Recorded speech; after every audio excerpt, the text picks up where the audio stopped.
staff, having previously spent 22 years as the head coach at Independence High School, where he was a legend. Just ask Ray. Led Independence to the state championship game. Of course, LSU rallied past Arkansas 31-27 Friday to finish at 9-3, and they're going to a bowl game as well. And let's see, how far is Dallas or Orlando from here? You can figure it out yourself. Maybe he'll comment on that. Please give a warm welcome to our friend Charlie Baglio. Charlie?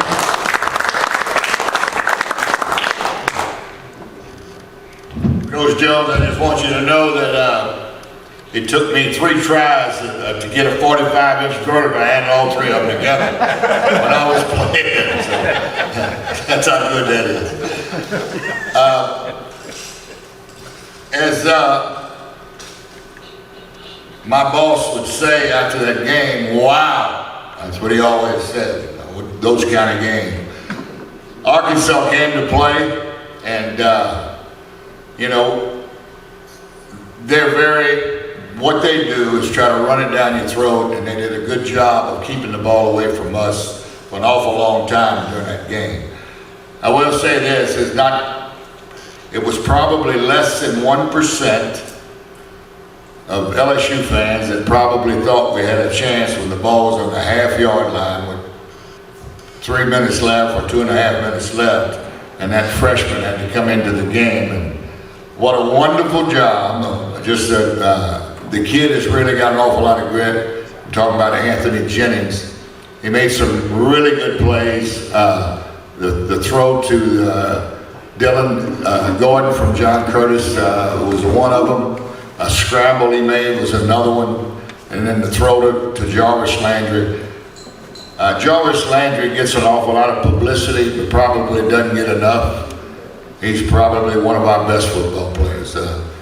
If you look at the replay of the last play, the touchdown pass, when he broke to the sideline, both those guys went with him, and that's what made Traven Durrell so wide open in that game.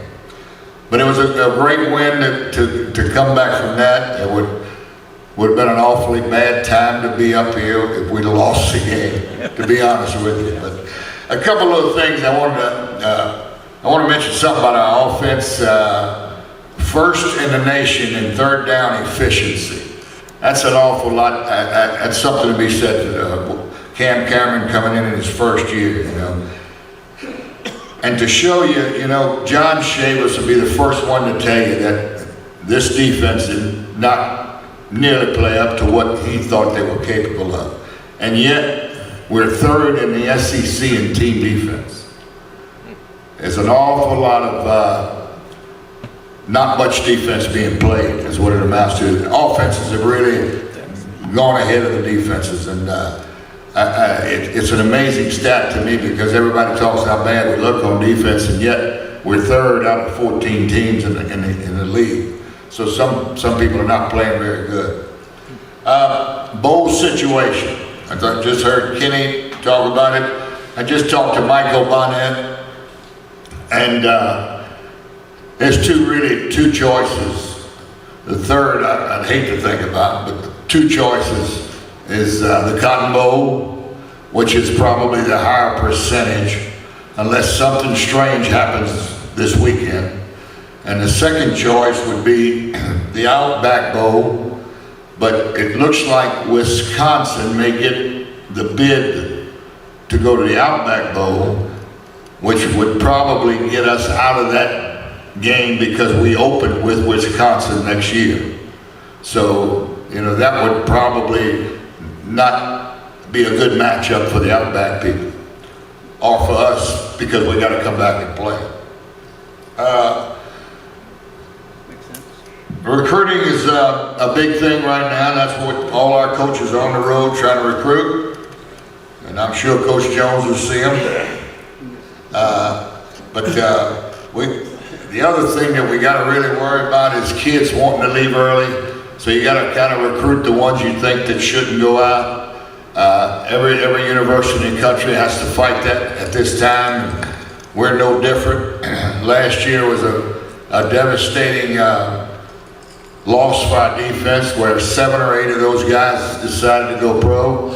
And some of them are still playing. Some of them are playing now in the league. But it's getting to a point now that you better get all you can out of them the first 3 years, because you probably won't have them after that. Kids are wanting to start their career in the NFL at an early age where they can get to make money. I mean, that's what it amounts to. And so that's what we have to fight now. We have several kids that are juniors that are talking about it, and we'll have to wait to see how that goes. Hopefully we can, the ones that are not going to be drafted high, hopefully we can keep them, in our program another year to maybe enhance their draft status for the following year. I heard Coach Jones talk about the state championship. I played against Don Watney many a time. He's a great friend of mine. I agree with you on the state championships. It's too watered down. That's my opinion. It's always been my opinion. But I will tell you about the state championship. I've been kind of a co-founder in the Football Coaches Association in Louisiana. Coach Gailey was on the committee with me. There's 3 games on Thursday night, 3 on Saturday, and Friday, and 3 on Saturday.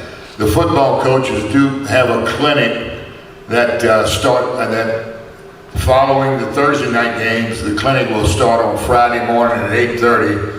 So if any of you are interested in anything like that, it's a pretty nice little affair. But other than that, if you have any questions, I'd like to be glad to answer. Yes, sir. In your opinion, Yes, sir. That's all I can give, is my opinion. will Zach Medberger play in the bowl game? I would be very honest with you, but I have not heard. I know he had an MRI schedule, and I have not heard that. I don't know. Anybody else? Raise your hand.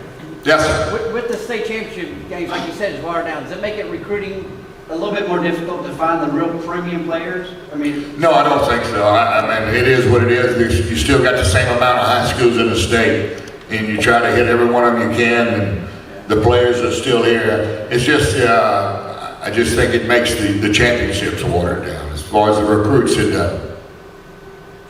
May even expose a few more, I don't know, because you got some teams that are going to be in there that would not be. Another question. Yes, sir.